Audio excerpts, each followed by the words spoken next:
चलें शुरू अल्लाह ताला के नाम से जो निहायत मेहरबान है। फाइनेंशियल मैनेजमेंट का लेक्चर नंबर 20 से हमने पिछले जो है लेक्चर था उसमें थोड़ा-सा पढ़ा ज़रूर था, लेकिन इशू थोड़ा टेक्निकल इशू था जिसकी वजह से हमने इसे पॉज़ कर दिया था। तो स्टार्ट से शुरू करते हैं, क्योंकि लेक्चर की एक तो रिकॉर्डिंग नहीं हो सकी थी, तो उसका इशू था। थोड़ी-सी चेंज किया है मैंने सिलेबस जो था ना आपका कैपिटल बजटिंग टेक्निक्स की जो थी इसको थोड़ा-सा मैंने चेंज इस हवाले से किया है कि हमने पहले टाइप्स जो थी वो हमने उसमें modified internal rate of return को भी शामिल किया हुआ था।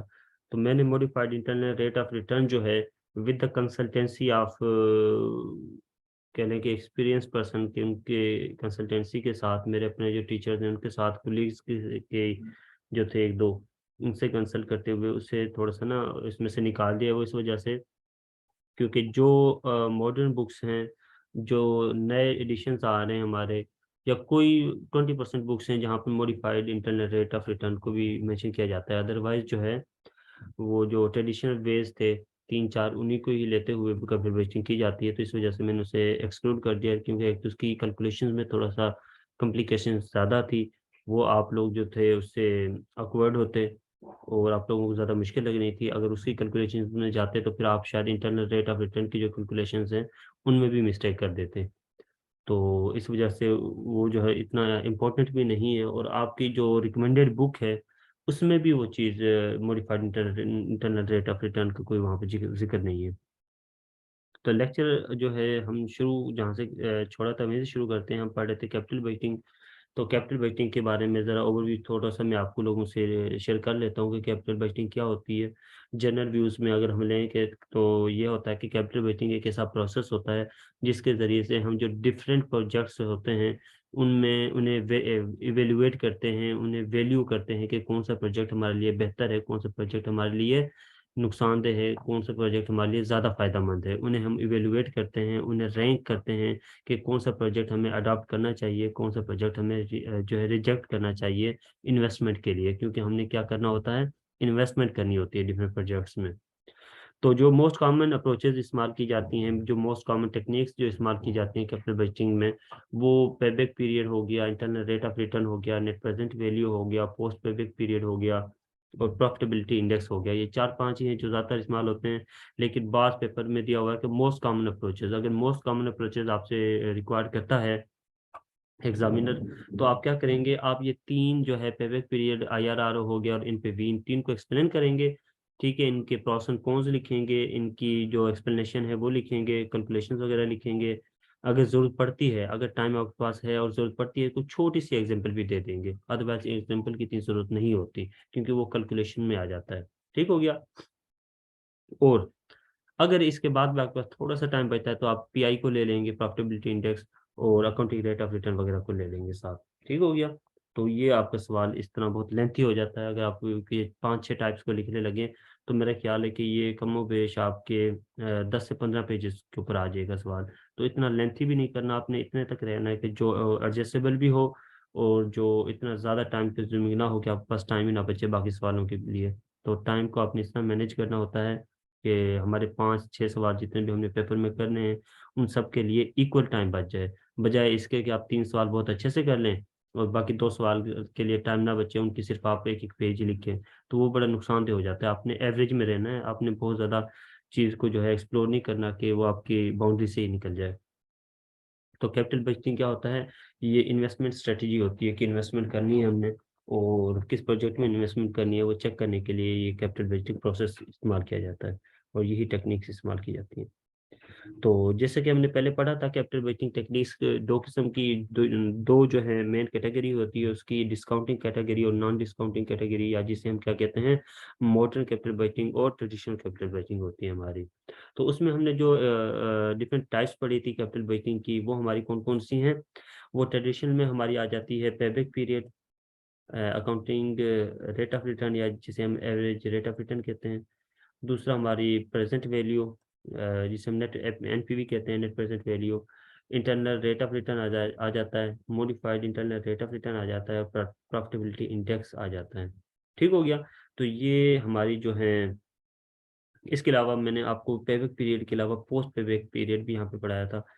तो ये हमारी जो तकरीबन 6-7 टेक्निक्स हैं, यही मोस्टली जो है कंपनीज़ में इस्तेमाल होती हैं। लेकिन इनमें से भी जो है 3 या 4 टेक्निक्स हैं जो टेक्निकली तौर पर कंपनीज़ में इस्तेमाल होती हैं, बाकी सिर्फ़ थ्योरेटिकली तौर पर तो कंसीडर की जाती हैं, अदरवाइज़ प्रैक्टिकली तौर पर वो कंसीडर नहीं की जाती किसी भी कंपनीज़ में। ठीक हो गया?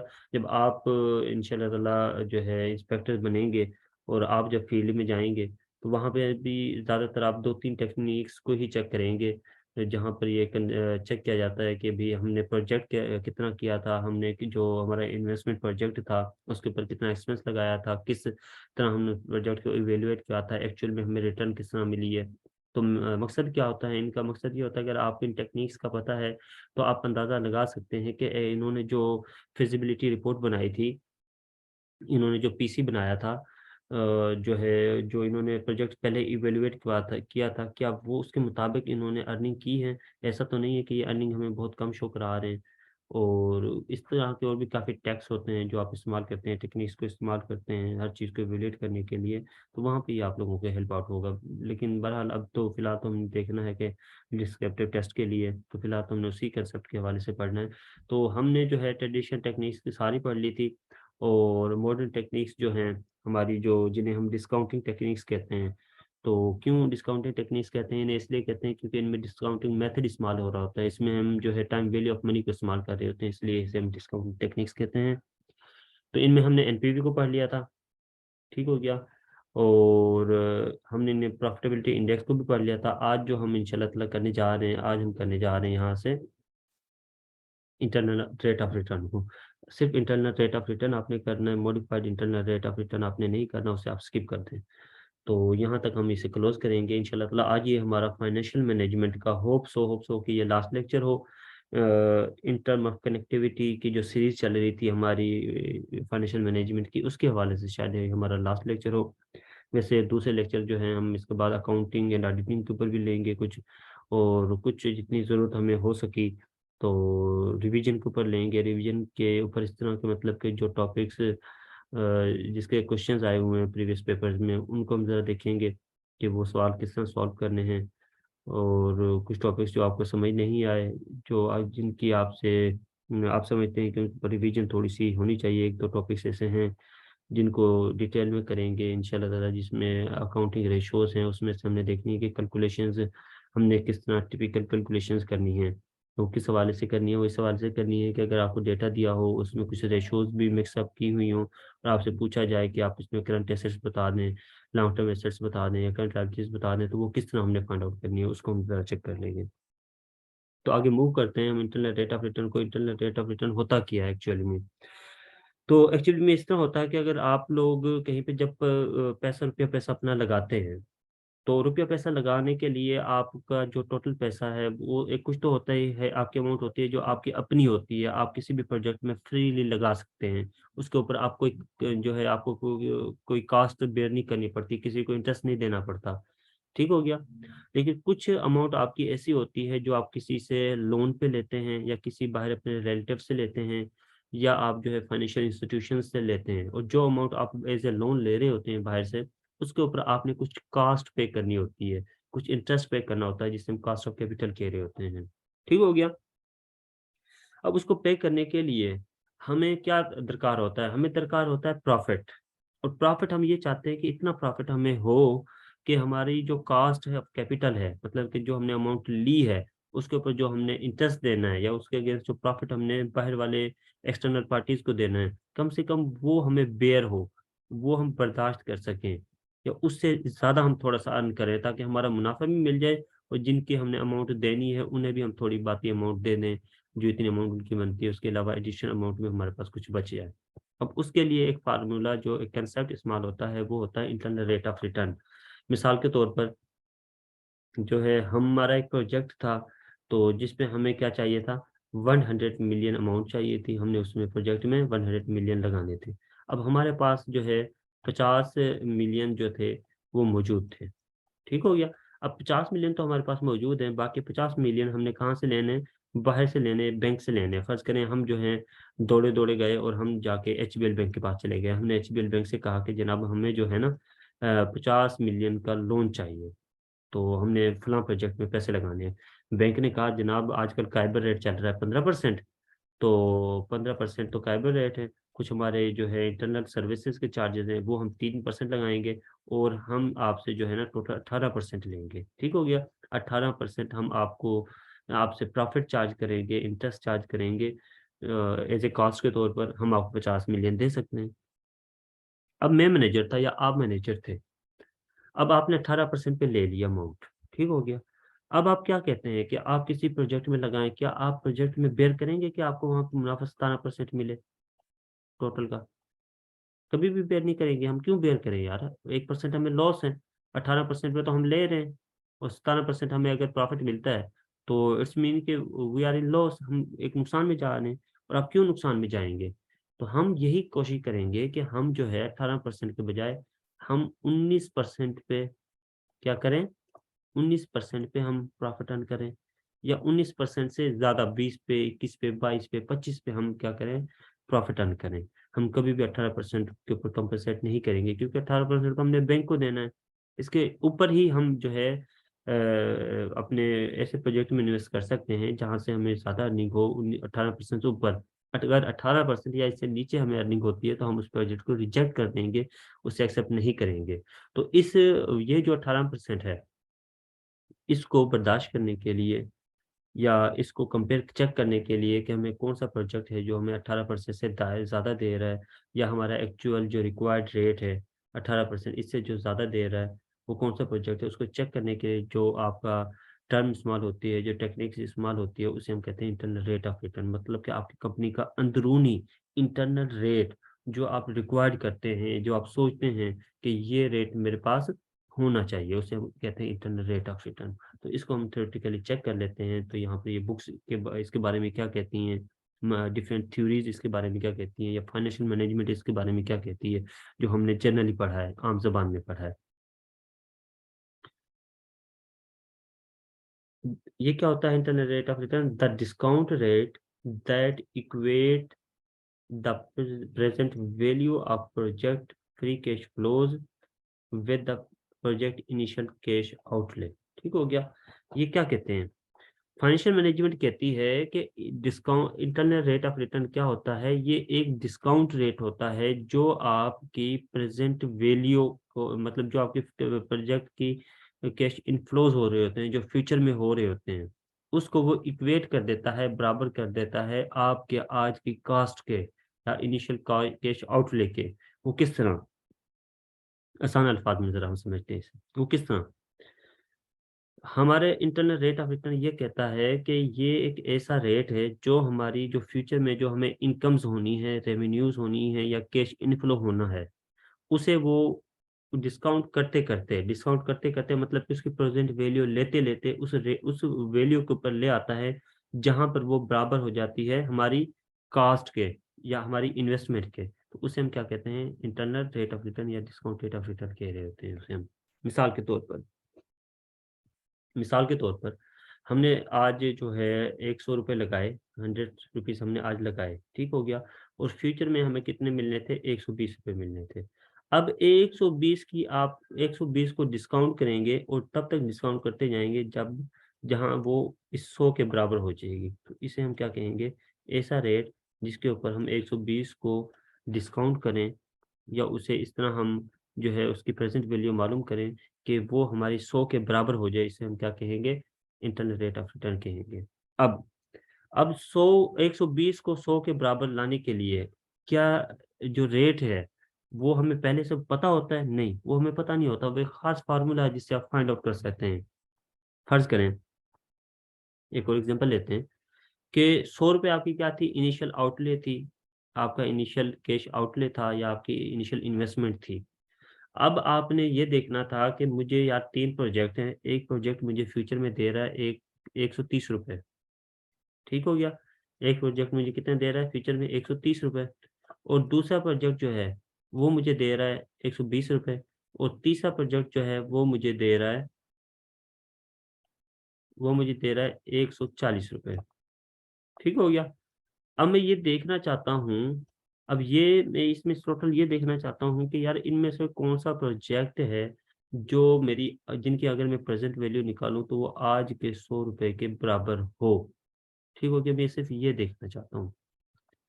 अब वो किस तरह फाइंड आउट कर सकते हैं? उसके लिए ख़ास एक जो है रेट इस्तेमाल होती है, ख़ास परसेंटेज इस्तेमाल होती है, जिसे हम क्या कह सकते हैं, हम उसे कह सकते हैं 10%, उसे हम कह सकते हैं 12%। अब इ या उसे हम कह सकते हैं 15%, ठीक हो गया? अब इन 3 परसेंटेज को अगर हम अप्लाई कर दें, ₹120 पे, तो इन तीनों में से कोई ना कोई ऐसी परसेंटेज होगी या इनमें से कोई ना कोई इनके दरमियान ऐसी परसेंटेज होगी, जो हमें ₹100 के इक्वल ले आएगी हमारी अमाउंट को। किस तरह लेकर आएगी वो हम आगे जाके पढ़ेंगे। ठीक है, फिलहाल यहाँ पे सिर्फ़ इतने प हमें समझने की ज़रूरत है कि इंटरनल रेट ऑफ रिटर्न एक ऐसा रेट होता है, जो हमारी फ्यूचर कैश इनफ्लोज़ को आज की जो आउटले है, इनिशियल कॉस्ट है, उसके बराबर ले आता है, अगर आज उसकी हम प्रेज़ेंट वैल्यू फाइंड आउट करें तो। ऐसा रेट होता है या ऐसा रेट जिसे हम अगर लागू करें या अप्लाई करें हमारे फ्यूचर इनफ्लोज़ के ऊपर, वो वो जब उसकी प्रेज़ेंट वैल्यू मालूम करें, तो वो प्रेज़ेंट वैल्यू आज की जो हमारी कैश आउटले होती है, उसके बराबर होती है। उसे हम क्या कहते हैं? उसे हम इंटरनल रेट ऑफ रिटर्न कह रहे होते हैं।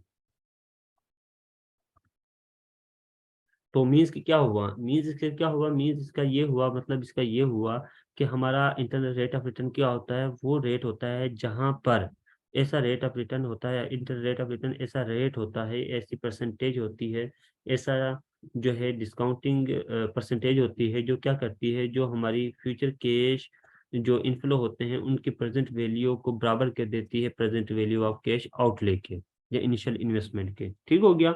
आसान अल्फाज में फिर देखते हैं। इंटरनल रेट ऑफ रिटर्न ऐसा रेट होता है जो हमारी फ्यूचर के कैश इनफ्लोज को आज की जो कैश आउटले होती है उसके बराबर कर देता है। ठीक हो गया? उसे हम क्या कहते हैं? उसे इंटरनल रेट ऑफ रिटर्न कहते हैं। फॉर एग्ज़ाम्पल हमारी अगर प्रेज़ेंट वैल्यू है 100 मिलियन जो है उसकी प्रेज़ेंट वैल्यू हमें क्या मिली है? आज उसकी जो प्रेज़ेंट वैल्यू और आज की प्रेज़ेंट वैल्यू जो कैश आउटफ्लो है वो अगर आपस में इक्वल आ जाए तो वो हमारा जो जिस रेट के ऊपर इक्वल आ जाए वो हमारा आईआरआर होगा या इंटरनल रेट ऑफ रिटर्न होगा। अब ये जो 100 मिलियन है अब ये जो 100 मिलियन है जो कैश इनफ्लो था, जो हमारी रेवेन्यू थी उसकी प्रेज़ेंट वैल्यू है और ये प्रेज़ेंट वैल्यू जो आज की हमारी कैश आउटले है उसके बराबर है। तो क्या ये जो 100 मिलियन है, ये इसके बराबर जो है कैश आउटले के बराबर जो है ये किस में आ गई है? ये ख़ास कोई एक परसेंटेज ही होगी ना जिसे हमने इस्तेमाल किया होगा उसके बराबर आई है। क्यों वो परसेंटेज का मैं बार-बार ज़िक्र क्यों कर रहा हूँ? वो ज़िक्र मैं इसलिए कर रहा हूँ कि हमने प्रेज़ेंट वैल्यू का फ़ॉर्मूला क्या पढ़ा था? हमने प्रेज़ेंट वैल्यू का फ़ॉर्मूला पढ़ा था फ्यूचर वैल्यू या फ्यूचर कैश इनफ्लो कर लें आप इसे, कैश इनफ्लो ऐसे ही था ना? Future cash inflow divided by 1 plus I की पावर एन। तो ये क्या था? ये हमारे प्रेज़ेंट वैल्यू को फाइंड आउट करने का फ़ॉर्मूला था। अब यहाँ पर अगर कोई अमाउंट थी, फ़र्ज़ करें वो अमाउंट कोई एक अमाउंट फ़िक्स रख लेते हैं, हम कहते हैं कि 150 मिलियन, ठीक हो गया? 150 मिलियन है। तो 1 प्लस आई इंटरेस्ट रेट क्या होगा? ये वो रिक्वायर्ड रेट ऑफ रिटर्न है, ये रिक्वायर्ड रेट है जिसे हम अप्लाई करेंगे और हम कोशिश करेंगे कि ये 150 मिलियन क्या है, ये इस 100 के 100 मिलियन के बराबर आ जाए इसकी प्रेज़ेंट वैल्यू। तो फर्स्ट लेट्स सपोज़ हम इस्तेमाल करते हैं हम इस्तेमाल करते हैं 5% और हम 150 की प्रेज़ेंट वैल्यू फाइंड आउट करने चलते हैं, तो वो ऑलमोस्ट आपकी आएगी 110 मिलियन। तो 110 मिलियन जो है ये 100 मिलियन के बराबर नहीं है, बिल्कुल नहीं है, ठीक हो गया? फिर हम क्या करेंगे? फिर हम 5 अब 110 ज़्यादा है ना अभी भी, पूरे 10 जो है मिलियन का फ़र्क है। अब जब भी आप जो है किसी भी वैल्यू को आप डिक्रीज़ करते हैं, उसे कम करते हैं, तो आप क्या करते हैं जो उसकी डिवीज़न है उसे इंक्रीज़ कर देते हैं। उसकी डिवीज़न को क्या करते हैं आप इंक्रीज़ करते हैं। पहले आप 5% था, 5% पे ₹110 आ रहे थे, 110 मिलियन आ रहे थे। अब इसे आप क्या कर दे देंगे 7 मिलियन का 7% कर देंगे। अब अगर इसे 7% करेंगे तो ये 110 से कहाँ पर आ जाएगा? 110 से ये 105 पे आ जाएगा। आप अपनी कैलकुलेशन करके देखेंगे इस तरह ही होगा। ये तो मैं जो है ना एग्ज़ाम्पल दे रहा हूँ कि 105 आएगा। हो सकता है 105 से डेविएट करे, थोड़ा-सा ऊपर-नीचे हो जाए ये। अच्छा 105 आ गया लेकिन 105 अभी भी 100 मिलियन से क्या है? ज़्यादा है थोड़ा-सा। तो अब हम क्या करेंगे? हम इसे क्या करते हैं, हम इसे 10% पे ले आएँगे। हम 10% पे ले आए, तो फिर ये इस तरह आप इसको इंक्रीज़ करते जाएँगे। आखिरकार आपको एक ऐसी परसेंटेज मिल जाएगी यहाँ पर, जो क्या करेगी, आपकी 150 मिलियन को 100 मिलियन के बराबर ले आएगी। मतलब क्या करेगी, जो आपकी 150 जो मिलियन कैश इनफ्लो है, इसकी प्रेजेंट वैल्यू को 100 मिलियन के बराबर ले आएगी। और ये परसेंटेज जो है, यही परसेंटेज मालूम करना क्या कहलाता है, इंटरनल रेट ऑफ रिटर्न कहलाता है। इसी परसेंटेज से जो 1% आपको मिलेगी, जो आपकी आज की इनिशियल इन्वेस्टमेंट के बराबर कर देगी आपकी फ्यूचर कैश इनफ्लोज को, उसे हम क्या कहेंगे, इंटरनल रेट ऑफ रिटर्न कहेंगे। ठीक हो गया। मतलब अब आपको क्लियर हो गया होगा थोड़ा सा कि इंटरनल रेट ऑफ रिटर्न क्या होता है। इंटरनल रेट ऑफ रिटर्न एक ऐसा रिटर्न, ऐसा रेट होता है जो हमारी फ्यूचर के कैश इनफ्लोज को आज की प्रेजेंट वैल्यू के बराबर कर देता है। मतलब जहां पर क्या होता है, नो प्रॉफिट नो लॉस होता है, वो क्या कहलाता है हमारा, वो इंटरनल रेट ऑफ रिटर्न होता है। जब एक दफा हमें इंटरनल रेट ऑफ रिटर्न का पता चल गया, फर्क करें वो क्या था, यहाँ पर 10% था। ठीक है, 10% पे हमारी जो फ्यूचर कैश इनफ्लोज थे, present value of cash outflows के या इनिशियल इन्वेस्टमेंट के बराबर होकर आ रही थी। अब हमें आइडिया हो गया कि हम वो जो है 10% एक वो रेट है जहां पर हम क्या कर रहे हैं, हमारे जो एक्सपेंस थे, जो हमने कहीं से लोन लिए था, तो उसको बेयर कर रहा है ये 10%। तो हम क्या करेंगे, वो प्रोजेक्ट एक्सेप्ट करेंगे जो 10% से ऊपर होगा। वो 11% हो सकता है, वो 12% हो सकता है, वो 13% हो सकता है, 20% हो सकता है। लेकिन ये हमें पता चल गया कि 10% से नीचे हम कभी भी एक्सेप्ट नहीं करेंगे, क्योंकि 10% से नीचे अगर हमने एक्सेप्ट किया तो हमारी जो प्रेजेंट वैल्यू है फ्यूचर कैश इनफ्लोज की, वो डाउनग्रेड हो जाएगी, वो कम हो जाएगी इस 100 मिलियन से। तो हमें क्या करना है, 10% से नीचे नहीं जाना। 10% से नीचे गए तो भाई अपनी जेब से ही दोगे आप जेब से ही निकाल के दे सकते हैं। मतलब कि जिनको आपने इंटरेस्ट देना है, जिनको प्रॉफिट देना है, जिनसे आपने लोन लिया हुआ है, अगर 10% से नीचे गए तो आपने उन्हें पेमेंट अपनी जेब से देनी पड़ेगी, आप लॉस में चले जाएंगे। अगर आप 10% से ऊपर लेंगे या 10% से 10% पे आप जो है प्रोजेक्ट एक्सेप्ट करेंगे, ऐसा प्रोजेक्ट एक्सेप्ट करेंगे जहाँ पर रिटर्न 10% है या 10% से ज़्यादा है, तो वो आपको प्रॉफिटेबल है। अगर दो कंपनी आ गई हैं, दो इन्वेस्टमेंट आ गई है, एक बैंक आपको दे रहा है 12% पे इन्वेस्टमेंट दे रहा है, कहता है 12% दूंगा मैं आपको प्रॉफिट, मैं मुझे दो पैसे अपने। एक कंपनी है 15% पे आपसे कहती है, ठीक हो गया। और एक कंपनी जो है, एक कंपनी क्या है, वो आपको 10% पे दे, सॉरी 12% पे दे रही है। ठीक है। और बी कंपनी जो है वो आपको 15% पे दे रही है। और सी कंपनी जो है वो आपको 8% पे दे रही है इन्वेस्टमेंट पे प्रॉफिट। तो आप कौन से प्रोजेक्ट में लगाएंगे? इसमें तो आप बिल्कुल नहीं लगाएंगे, ये तो आप बिल्कुल इग्नोर कर देंगे। क्यों इग्नोर करेंगे? क्योंकि आपके जो बेसिक रेट है, वो तो इंटरनल रेट ऑफ रिटर्न जो आपका वो है 10% है। कि भाई मैं 10% से नीचे तो दे ही नहीं सकता, क्योंकि मैंने इंटरनल रेट ऑफ रिटर्न निकाला हुआ है कि 10% से नीचे गया तो लॉस में गया, तो ये तो खत्म। अब बाकी ये दो बच गए कि इनमें से दो से कौन सा सेलेक्ट करूँ। तो इसमें भी प्रॉफिट है, इसमें भी प्रॉफिट है, लेकिन ज्यादा प्रॉफिट कौन सा में, 15% में है, तो आप 15% को सिलेक्ट कर लेंगे। ठीक हो गया। तो ये होता है आपका इंटरनल रेट ऑफ रिटर्न, कि ऐसा रेट जो आपके फ्यूचर कैश इनफ्लोज को आज की जो प्रेजेंट वैल्यू, जो आज का आपका कैश आउटले है, जो इनिशियल इन्वेस्टमेंट है, उसके बराबर कर देता है। वो रेट आपका क्या कहलाता है, इंटरनल रेट ऑफ रिटर्न कहलाता है आपका। तो मैथमेटिकली अगर हम इसे देखें, या मैथमेटिकली हम इसे सॉल्व करें, तो हमारा ये क्या कहलाएगा, हमारा क्या कहलाएगा, हमारा इंटरनल रेट ऑफ रिटर्न क्या की इक्वेशन क्या बनेगी। Internal rate of return is equal to the rate of return that equate the present value of the project free cash flows with the initial outlay. क्या हो गया, ऐसा rate जो equate कर देता है, बराबर कर देता है हमारी फ्री कैश फ्लोज, मतलब कि कैश इनफ्लोज की वैल्यू को इनिशियल आउटले के बराबर जो रेट कर दे, उसे हम क्या कहेंगे, उसे हम इंटरनल रेट ऑफ रिटर्न कहेंगे। ठीक हो गया। अब आई आई आई होप सो कि आप लोगों को समझ आ गई होगी कि आईआरआर क्या है। ठीक हो गया। आईआरआर क्या है? आईआरआर ऐसा रेट है जो हमारी फ्यूचर की कैश इनफ्लोज को और हमारी कैश आउटले जो है उसको आपस में जीरो कर देता है, बराबर कर देता है, उसे हम आईआरआर कहते हैं। अच्छा, अब जब इन्हें जीरो कर देता है, अब यहाँ पे मैं आपको थोड़ा सा आइडिया देता हूँ, जब ये इसे जीरो कर देता है हमारी फ्यूचर जो है कैश, अब जो हमें कैश इनफ्लो हो रही होती है वो तो हमें फ्यूचर में होती है ना, कैश इनफ्लो तो हमें फ्यूचर में होती है।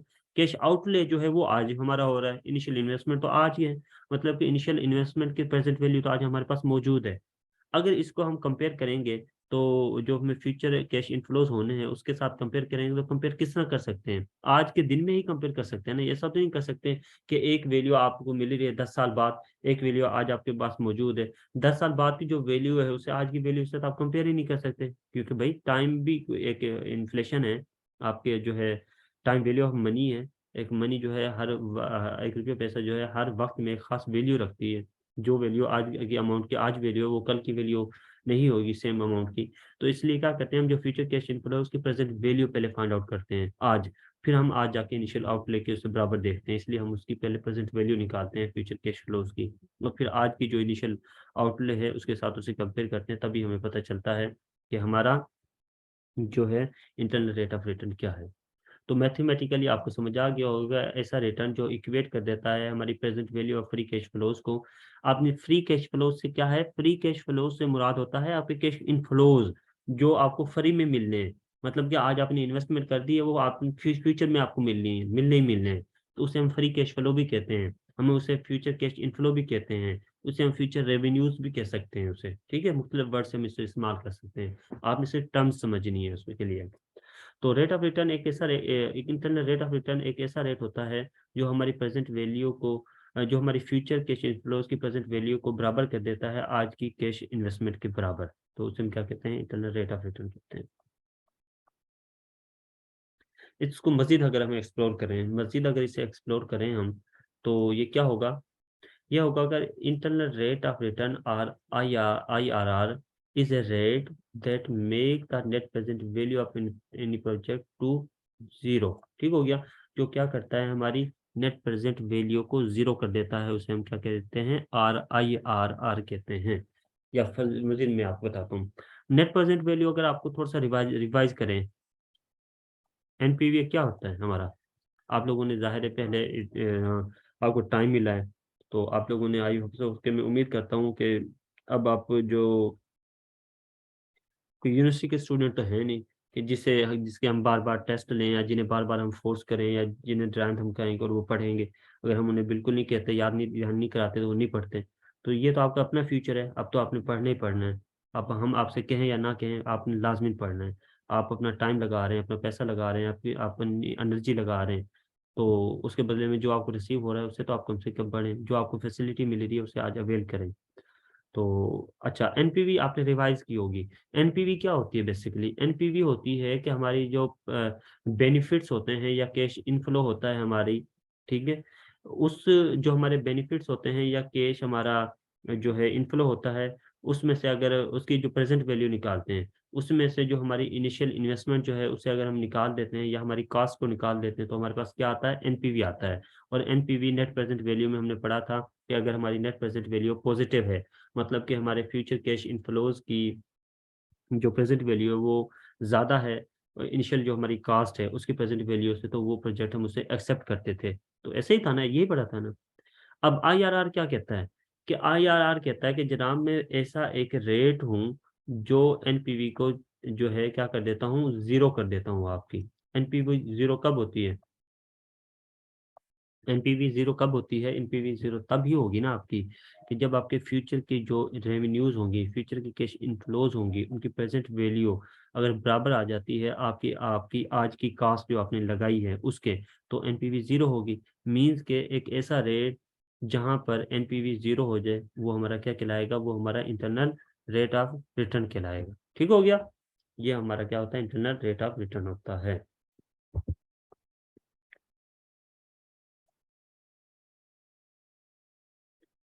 तो हम जो है एक अगर इसकी प्रिसाइज डेफिनेशन बनाएं हम इसी के, या जो है एक बिल्कुल छोटे से अल्फाज में इसे अगर हम जो एक्सप्लेन करें तो हम क्या कहेंगे, हम कहेंगे internal rate of return is a rate that equate the present value of cash inflows with the present value of cash outlay of any project is called internal rate of return। तो ये वो definition है जिसे आप अब बिल्कुल समझ गए होंगे, आप थ्योरेटिकली तौर पे भी इसे समझ गए होंगे, आप लॉजिकली तौर पे इसे समझ गए होंगे। अब देख कर आप इसको एक पढ़ें, जरा एक सेकेंड के लिए आप इस डेफिनेशन को पढ़ें और सोचें कि ये आपको समझ आ गई है या अब मजीद इसमें एक्सप्लेनेशन की ज़रूरत है। अगर मज़ीद एक्सप्लेनेशन की ज़रूरत है तो मैं इसे अभी आपको करा देता हूँ। तो काइंडली ज़रा 2 सेकंड है आपके पास, ज़रा पढ़ें इस डेफिनेशन को और अपने कंसेप्ट को चेक करें कि अब आपको समझ आ गई इस चीज़ की कि आईआरआर क्या होता है।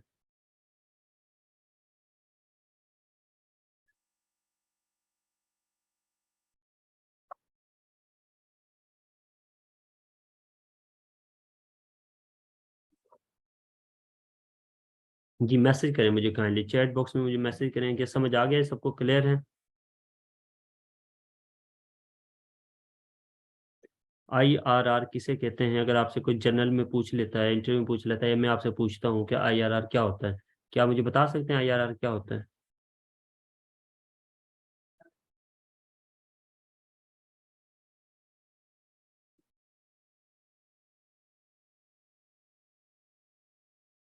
मुझे जल्दी से टेक्स्ट बॉक्स में मैसेज करें कि काइंडली अगर आप लोगों को समझ आ गया है, कोई किस्म का इशू नहीं है तो। नॉन बिजनेस स्टूडेंट्स जो हैं वो काइंडली मुझे एक दफ़ा क्लियर करें कि उन्हें समझ आ गया है कि आईआरआर क्या होता है। क्या आप एक्सप्लेन कर सकते हैं? चले ठीक हो गया। चलें, अगर फिर भी समझ ना आए तो आप लेक्चर को रिवाइज करके सुनेंगे, अगर फिर भी समझ ना आए मुझसे कांटेक्ट करेंगे, क्योंकि आईआरआर थोड़ा सा बाकी जितने भी कंसेप्ट हैं आपके कैपिटल बैंकिंग के उनसे थोड़ा सा ज़्यादा टिपिकल है, जो ज़्यादा टेक्निकल है ये, इसलिए मैं कह रहा हूँ कि ये आप लोगों को समझ आना ज़रूरी है। क्योंकि एनपीवी, पेबैक पीरियड और आईआरआर, पेबैक पीरियड तो बहुत आसान है, एनपीवी नेट प्रेजेंट वैल्यू वो भी इजी है, ये थोड़ा सा टिपिकल है, इसलिए मैं चाह रहा हूँ कि ये आप लोगों को अच्छी तरह क्लियर होना चाहिए। चलें,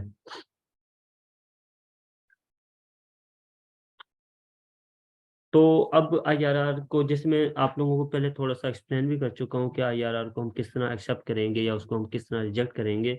तो फर्दर आपके लिए मैंने ये स्लाइड इसलिए रख दी है ताकि आप लोगों को ये जो है ये याद हो जाए अच्छी तरह कि आईआरआर क्या होता है, तो इसे एक्सेप्ट किस तरह करना है और कब हमने इसको रिजेक्ट करना है।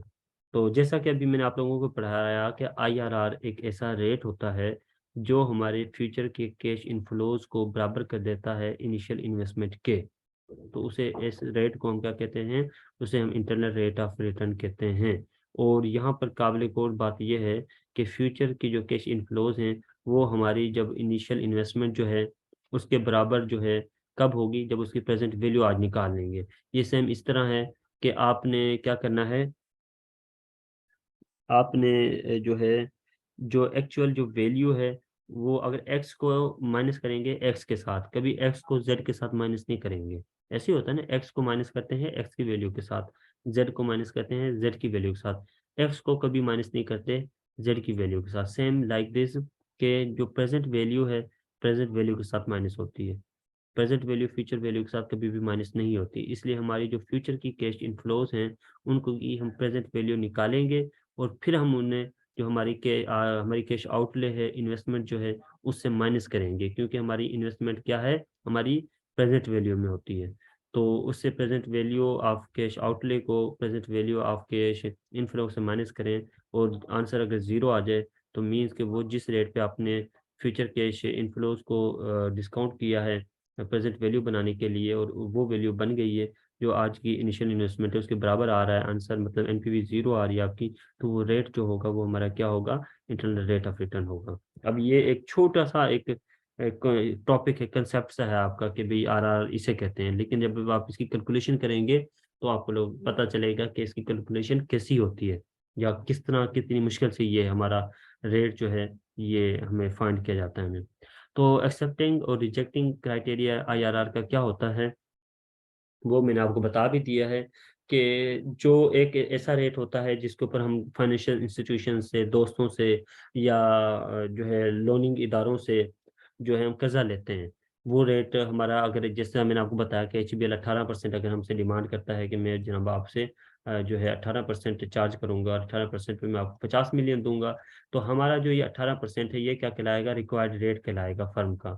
कि फर्म क्या चाहती है कि 18% से ऊपर चाहेगी, जो इन रेवेन्यू चाहेगी, जो प्रॉफिट चाहेगी वो ऐसा प्रॉफिट चाहेगी जिस जो 18% से ज़्यादा हो, जिसका मुनाफा 18% से ज़्यादा हो। किसी भी ऐसे प्रोजेक्ट में जो है वो इन्वेस्टमेंट नहीं करेगी जो इसका प्रॉफिट 18% से कम हो। ठीक हो गया। मिसाल के तौर पर अगर 100 रुपये आपने कमाए हैं तो आप क्या कहेंगे, आप 119 इसके ऊपर 19 रुपये कमाना चाहेंगे और 119 रुपये आप क्या कहेंगे, आपकी टोटल रेवेन्यू बन जाएगी। अगर 18% के हिसाब से देखेंगे तो 118 रुपये आपके जो हैं, ये वो अमाउंट है जो आप जो है 100 रुपये आपने लोन लिया था और 18% उसके ऊपर आपने जो रेवेन्यू लिया है, और ये टोटल 118 रुपये हो गए। 118 का मतलब ये है कि ये तो वो अमाउंट है जो एक्चुअल कास्ट है आपकी 18%। अगर 19% आप कमा लेते हैं इसके ऊपर, 19% कमा लेते हैं तो आपका 1 रुपया और बढ़ जाएगा इसमें, और आपका क्या हो जाएगी अमाउंट 119 रुपये हो जाएगी। तो मीन्स क्या है कि 1 रुपया आप प्रॉफिट में है, तो आपको 19% चाहिए। ठीक हो गया। अच्छा, तो बात ये हो रही थी रिक्वायर्ड रेट ऑफ रिटर्न। तो 18% जिस पर एचबीएल आपको लोन दे रहा है तो वो क्या है आपका, वो 18% है। और 18% आपका क्या कहलाएगा, ये आपका रिक्वायर्ड रेट कहलाएगा फर्म का, कि ये वो रेट है जो फर्म चाहती है कि कम से कम मुझे ये तो मिले। ठीक हो गया। तो आईआरआर कब एक्सेप्ट होगा, अगर आपका आईआरआर जो है ऐसी रेशो या आईआरआर की वैल्यू आपकी जो है 18% से ऊपर आ जाए, मीन्स के आपकी रिक्वायर्ड रेट ऑफ रिटर्न से ऊपर आ जाए, तो वो तब आपका प्रोजेक्ट जो है वो उसकी उसमें आप इन्वेस्टमेंट कर सकते हैं, वो प्रोजेक्ट आपका एक्सेप्टेड होगा। मीन्स क्या हो गया कि if IRR is greater than or equal to firm's required rate of return। firm required rate of return कितना है 18%। फर्स्ट लेट्स सपोज कर रहा हूँ 18%, ये मुख्तलिफ फर्म का मुख्तलिफ हो सकता है, किसी फर्म का 5% भी हो सकता है, किसी फर्म का 50% भी हो सकता है। ये तो हम एक जो है ना, ये तो डिपेंड करता है आपकी लोनिंग एजेंसी के ऊपर कि वो आपको लोन जो दे रही है वो कितने परसेंट पे दे रही है। यहाँ पे तो मैंने लेट्स सपोज किया कि 18% पे हमने कर्ज लिया है। ठीक हो गया। If I R R is greater than or equal to firm required rate of return और कास्ट ऑफ कैपिटल, इसे हम क्या कहते हैं, कास्ट ऑफ कैपिटल कहते हैं। तो हम प्रोजेक्ट को क्या करेंगे, उसे एक्सेप्ट कर लेंगे। If our I R R less than firm required rate of return और cost of capital, then project is rejected. तो हम प्रोजेक्ट को क्या करेंगे, प्रोजेक्ट को हम सिरे से रिजेक्ट कर देंगे। मीन्स यहाँ पर अगर सिनेरियो है, अगर हमारा कास्ट ऑफ कैपिटल या रिक्वायर्ड रेट ऑफ रिटर्न 18% है, तो अगर हमारा आईआरआर जो है वो 18% या इससे ज़्यादा आता है तो प्रोजेक्ट क्या होगा, एक्सेप्टेड होगा। अगर हमारा 18% से जो है हमारा जो कम आ जाता है आईआरआर, तो हम क्या करेंगे, उस प्रोजेक्ट को हम रिजेक्ट कर देंगे। तो ये क्या है आपका एक्सेप्टिंग और रिजेक्टिंग क्राइटेरिया है किसी भी आईआरआर के लिए।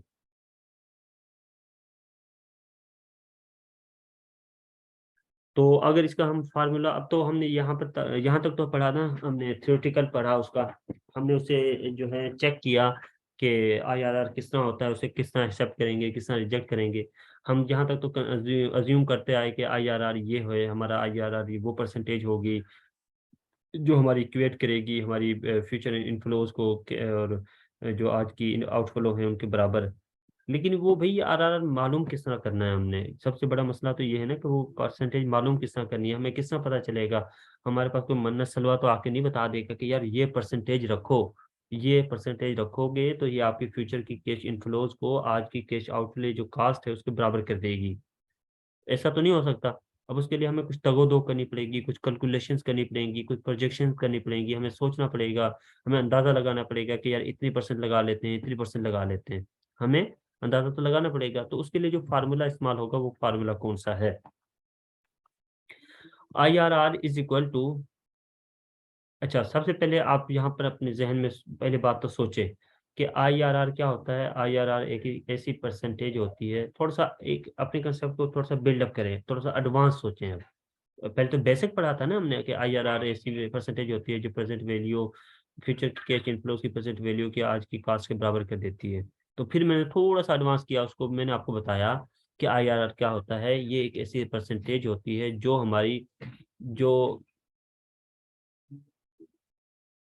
ये हमारी जो है एक ऐसी परसेंटेज होती है जो हमारी एनपीवी को जीरो कर देती है। ठीक है, यही पढ़ाया ना मैंने, थोड़ा सा एडवांस करके आपको थोड़ा सा ये मैंने समझाया कि आईआरआर एक ऐसी परसेंटेज होता है, ऐसा रेट होता है जो हमारी एनपीवी को जीरो कर देती है। एनपीवी को जीरो क्यों किस तरह कर देती है कि हमारी जो फ्यूचर कैश आउटले है, जो कैश हमारी इन्वेस्टमेंट है, उसको हमें बराबर कर देती है हमारी टोटल कैश इनफ्लो के साथ। तो मतलब कि क्या हो गया कि अगर हमारी कैश जो है आउटले है उसकी उसको अगर हम माइनस करें cash in sorry cash inflow के साथ, तो हमारी जीरो आ जाती है वैल्यू। तो ये क्या है, एनपीवी अगर जीरो हो जाए तो वो हमारा क्या होता है, वो हमारा आईआरआर होता है। तो अब यहाँ पर सबसे बड़ी बात ये होगी हमारे लिए कि आईआरआर फाइंड आउट किस तरह करेंगे। यहाँ पर ये आपको पहली बात तो यहाँ पर नजर आ रहा होगा आईआरआर, इसका क्या मतलब होता है भाई, ये ही वो आईआरआर है जो आप फार्मूले में लगाते हैं, जो एनपीवी के फार्मूले में आप पुट अप करते हैं उसे, जहाँ पर 1 + i आपको याद होगा पढ़ाया था इंटरेस्ट रेट। अब वहां पे तो वो होता है इंटरेस्ट रेट जो बता दिया जाता है कि ये इतना इंटरेस्ट रेट है आपका, आपको कंपनी आपको बता देती है इतना इंटरेस्ट रेट दूंगी मैं आपको, तो उससे आप अपनी प्रेजेंट वैल्यू फाइंड आउट कर लेते थे, और प्रेजेंट वैल्यू फाइंड आउट करके बता देते थे कि एनपीवी पॉजिटिव है या नेगेटिव है। लेकिन यहाँ पर जो वो परसेंटेज है वो आपको क्या कहलाएगा, वो आपका आईआरआर कहलाएगा। और ये आईआरआर आपको सवाल में नहीं दिया होगा, बल्कि ये आपको प्रोजेक्शन करनी पड़ेगी, एंटिसिपेशन करनी पड़ेगी कि ये कितनी परसेंटेज हो सकती है। सिर्फ आपको सवाल में ये बता दिया जाएगा कि जनाब आपका फर्म का जो रिक्वायर्ड रेट ऑफ रिटर्न है वो फर्ज करें 10% है, मतलब कि 10% वो रिटर्न है जो आपने पे करना है, तो आपने 10% से ऊपर वाले को ही लेना है। ठीक हो गया। या आप जो है आप प्रोजेक्ट कर सकते हैं कि 10% आपकी बेसिक जो है एक्सपेंस है, तो अब आपने एक ऐसा परसेंटेज या रेशो लेनी है जो क्या करेगी, आपकी एनपीवी को जीरो कर देगी। अब ये जो आईआरआर जो है ये आपका क्या है, रिक्वायर्ड रेट ऑफ रिटर्न है, जो एक्सेप्टेड है रिक्वायर्ड रेट ऑफ रिटर्न है, या जो फर्म की डिजायर रेट है ये, कि मैंने इतने परसेंट से नीचे प्रोजेक्ट को सिलेक्ट नहीं करना। ठीक हो गया। अब आप जो है फर्ज करें यहाँ पर जो आपकी जो थी वो 100 रुपीज़ थे, और ये सी एफ जीरो का मतलब यहाँ पर ये है कि इनिशियल इन्वेस्टमेंट या आउटले जो है आपका, इसका मतलब ये है। सी एफ वन का मतलब क्या है कि पहले साल में जो कैश इनफ्लो हुआ, CFO 2 दूसरे साल में कैश कितना इनफ्लो हुआ, CF3 तीसरे साल में कितना कैश इनफ्लो हुआ, प्लस सो ऑन वो चलती जाएगी। CFN का मतलब जो है कि भाई इतने जितने भी साल, फर्ज करें CF 10 साल 100 साल तक चाह रहा है, तो CFN का मतलब है CF 100। अगर जो है CF 10 तक जा रहा है, कैश इनफ्लो 10 साल तक जा रहा है, तो CFN का मतलब है CF 10। ठीक हो गया। Divided by 1 IRR। तो अब IRR आप जो है एक ऐसी परसेंटेज रखेंगे जहां पर जो अगर फर्ज करें आपकी जो है आपको मिलने थे 10 रुपए पहले साल मिले, 20 साल दूसरे साल 20 रुपए मिले, फिर 10 रुपए मिले। ठीक हो गया। फिर आपको कितने मिले, 10 रुपए मिले। अब टोटल इन जो आपकी कैश जो था, जो CFO जीरो जो था आपकी इनिशियल इन्वेस्टमेंट थी वो 100 रुपये थी। अब आपने इन तीनों को इस तरह आपने जो इन तीनों को आपने इस तरह जो है इस परसेंटेज के ऊपर डिवाइड करना है, या आपने एक ऐसा एंटिसिपेटेड आईआरआर लेना है जो इन सब की वैल्यू को बराबर कर दे 100 के, मतलब कि उनको इनकी जब प्रेजेंट वैल्यू हम निकालेंगे सबकी, और प्रेजेंट वैल्यू निकालने के बाद हम 100 से माइनस करेंगे, तो हमारा आंसर क्या आना चाहिए, जीरो आना चाहिए। और जिस रेट पे यहाँ पर ये जीरो आएगा उसे हम क्या कहेंगे, उसे हम आईआरआर कहेंगे। ठीक हो गया। और फिर उसे हम कंपेयर करेंगे कि जो हमें कंपनी की तरफ से मिली है या हमें फाइनेंशियल बैंक की तरफ से मिला है, ये जो परसेंटेज ये रेट उससे ज़्यादा है या कम है, फिर हम डिसाइड करेंगे कि हमें प्रोजेक्ट एक्सेप्ट करना चाहिए या रिजेक्ट करना चाहिए। ठीक हो गया। तो ये एक आपके छोटा सा फार्मूला है। एन का मैंने आपको बता दिया था कि एन क्या होता है, होल्डिंग पीरियड होता है कि कितने नंबर ऑफ ईयर्स होते हैं, कि कितने कौन सा साल जा रहा है ये। ठीक हो गया। आईआरआर जो है वो आपने पहले से एक्सेप्ट करना है। इसकी कैलकुलेशन में आपको आगे जाके कराऊंगा, इसकी कैलकुलेशन में आगे जाके आपको कराऊंगा, तो आप लोगों को समझ आ जाएगी कि आईआरआर कैलकुलेट में किस तरह करना है। यहाँ पे जस्ट आप एक पहले फार्मूला कर लें, और फार्मूला करने के बाद इसके एडवांटेजेस डिसएडवांटेजेस, या इसकी एक्सेप्टिंग रिजेक्टिंग क्राइटेरिया क्या होता है, इसकी थ्योरेटिकल जो है इम्प्लीमेंटेशन क्या होगी, इम्प्लीमेंटेशन इसकी किस तरह की जाती है, उस सब चीज़ को आप पढ़ लें। तो मैं आपको इस आगे जाके इसकी कैलकुलेशन भी करा दूंगा, क्योंकि कैलकुलेशन आपको बाद में इसकी समझ आ जाएगी अगर आपको फार्मूला वगैरह आता है। अच्छा, अगर यहाँ पर इस चीज को देखें तो ये आपको याद हो तो ये एनपीवी का फार्मूला था ना हमारा, याद करें तो ये एनपीवी का फार्मूला था हमारा। लेकिन एनपीवी में ये वाला पार्ट जो है ये समराइज किया हुआ होता था। याद करें तो ये पार्ट क्या है, ये थोड़ा सा समराइज किया हुआ होता था। वो किस तरह समराइज किया होता था उसे जरा आगे चल के हम कर लेते हैं। तो अगर आपको याद हो तो एनपीवी के लिए जो फार्मूला हम इस्तेमाल करते थे, ये वाला फार्मूला इस्तेमाल करते थे। समेशन जो है मतलब क्या है, फ्यूचर की समेशन इस्तेमाल होता है जमा के लिए, कि जितने भी आपके फ्यूचर कैश इनफ्लोस हैं उनकी प्रेजेंट वैल्यू को क्या कर लेते हैं हम यहाँ पर जमा कर लेते हैं, और उससे हम हमारी जो इनिशियल कास्ट है उससे माइनस कर लेते हैं, तो हमारे पास क्या आ जाता है, एनपीवी आ जाता है। लेकिन हमें ऐसी एनपीवी चाहिए जहाँ पर हमें जीरो एनपीवी चाहिए, मतलब कि जहाँ पर हमारे फ्यूचर की कैश इनफ्लोज जो है उसकी वैल्यू और आज की जो हमारी कास्ट है उसकी वैल्यू बराबर हो, तो वो एनपीवी चाहिए। और जिस रेट जो रेट इन हमारी फ्यूचर कैश इनफ्लोज को आज की जो कैश हमारी आउटले है उसके बराबर कर देगा, वो हमारा आईआरआर कहलाएगा। तो यहाँ पे समझाने के मकसद ये है कि बात सिर्फ वही फार्मूला है जो आपने पहले इस्तेमाल किया था। यहाँ पर सिर्फ फ़र्क ये है कि ये जो हमारी 3 4 5 6 7 जो भी साल का हमारी प्रेजेंट वैल्यू फाइंड आउट करने को अगर समराइज करते हैं, तो उसे हम क्या करते हैं, इस तरह समराइज करते हैं, समेशन लगा के और उस फार्मूले को हम लिख देते हैं। तो उसका मतलब होता है, इसका मतलब ये है, इसका मतलब क्या है, इसका मतलब ये है कि जनाब कि आपने पहले इसकी प्रेजेंट वैल्यू फाइंड आउट की, इसकी प्रेजेंट वैल्यू फाइंड आउट की, इसकी प्रेजेंट वैल्यू फाइंड आउट की, इसकी प्रेजेंट वैल्यू फाइंड आउट की, और चारों को जमा कर दिया। तो उस चारों को जमा के लिए कि ये साइन इस्तेमाल होगा, जिसे हम क्या कहते हैं, summation present value of future cash inflow. उससे अगर हम जो है हमारी जो कैश आउटले है या जो कैश हमारी इनिशियल इन्वेस्टमेंट है उसको माइनस कर दें और एनपीवी जीरो आ जाए, तो उसे हम कहते हैं IRR. This is the IRR, internal rate of return. तो ये एक थोड़ी सी एक एग्जांपल है जो मैंने आप लोगों को दी है, लेकिन ये इंशाल्लाह ताला जो है मैं आपको करा दूंगा नेक्स्ट, जो कल के किसी सेशन में मैं ये ना इंशाल्लाह ताला कल एक सेशन इसकी कैलकुलेशन पे रखूंगा स्पेशली, क्योंकि इसकी कैलकुलेशन जो है वो थोड़ी सी लेंथी भी है। और आप जब इसको टोटल अपना ये इसको थ्योरेटिकली तौर पर पढ़ लेंगे, इसे याद कर लेंगे, तब मैं आपको इसकी कैलकुलेशन कराऊंगा इस सवाल की। फिलहाल इसलिए नहीं करा रहा क्योंकि पहले आपको लोगों को आइडिया हो जाए, आप लोग इसे समझ लें, इसकी कैलकुलेशन के लिए फार्मूला देख लें, इसके प्रोस एंड कॉन्स को देख लें, और इसके समराइज कर लें। जब आपको ये आ जाएगा फिर मैं हम इस कैलकुलेशन की तरफ चलेंगे, ताकि अगर कोई इशू है आप लोगों का इसमें इसके रिलेटेड, वो भी आपका सॉल्व हो जाए। क्योंकि ये अगर कैलकुलेशन का सवाल आता है तो वो आईआरआर और एनपीवी के हवाले से ही आता है, इसके इससे बाहर नहीं आता। तो अगर आईआरआर का ये फार्मूला आपको समझ आ गया है, याद हो गया है, उसकी कैलकुलेशन आपके लिए कोई ज़्यादा मुश्किल नहीं है। थोड़ी सी उसमें टेक्निकल चीज़ें हैं कि गेस करना है हमने, वो गेस हमने क्या करना है कि हमें ये आईआरआर कौन सा लगाना है, ये आईआरआर रेट जो है ये हमने कौन सा लगाना है, और हम किस तरह हमारे एक्चुअल डिज़ायर की तरफ पहुँचेंगे, हमें किस तरह पता चलेगा कि ये जो टोटल वैल्यूज़ हैं, ये टोटल जो वैल्यूज जो हमें कैश इनफ्लोज हो रहे हैं, ये 1000 जो है हमने आज इनिशियल इन्वेस्टमेंट की थी, इसके बराबर किस तरह पहुंचेंगे हम, ये कौन सा रेट होगा जो इनकी टोटल वैल्यूज की प्रेजेंट वैल्यू के इस 1000 के बराबर कर देगी।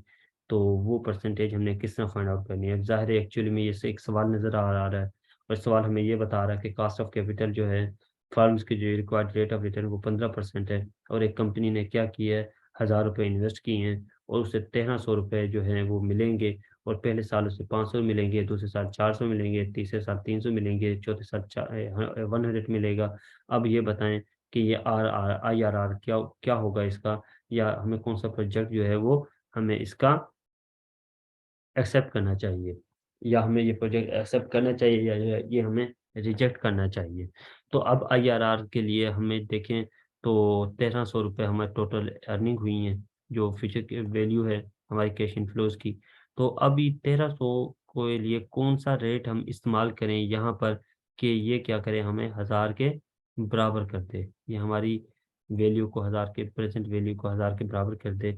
अब वो रेट हम किस तरह लगाएं, क्या अगर हमें कैलकुलेशन करना शुरू करें और हम आईआरआर को पहले 10% लगाएं और हमारा सवाल ठीक ना आए, तो फिर हम इसे 5% लगाएं, फिर हमारा सवाल ठीक ना आए, फिर हम इसे 4% लगाएं, फिर हमारा सवाल ठीक ना आए, और पेपर का टाइम ही ख़त्म हो जाए 2 घंटे, तो फिर हम क्या करेंगे।